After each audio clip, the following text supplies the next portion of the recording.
How many times have you heard those sounds? Oh, I can't even tell you. A lot. And sometimes we never know what it is. Emergency teams from flood Rubbertown after an explosion and a series of fires at Carbide Industries. This is Wave News at 6.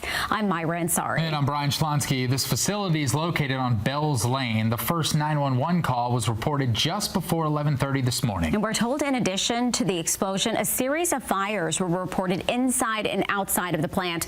That's an issue because Carbide Industries produces calcium carbide, a chemical you can't put water on. Wave News reporter Logan Perone walks us through exactly what happened and how the blast shook the nearby neighborhood.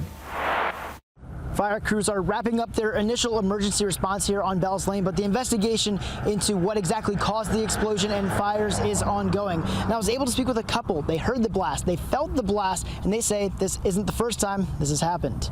For more than 50 years, Walter and Joanna Smith have lived a fairly quiet life.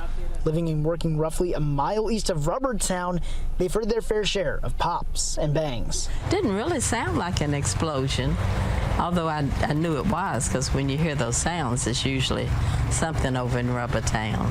The couple heard and felt it again. This time, it was the Carbide Industries plant.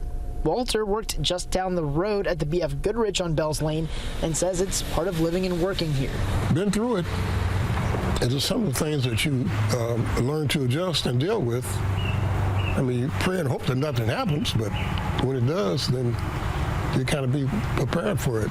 Crews are monitoring small hotspot fires since water was not an option due to calcium carbide.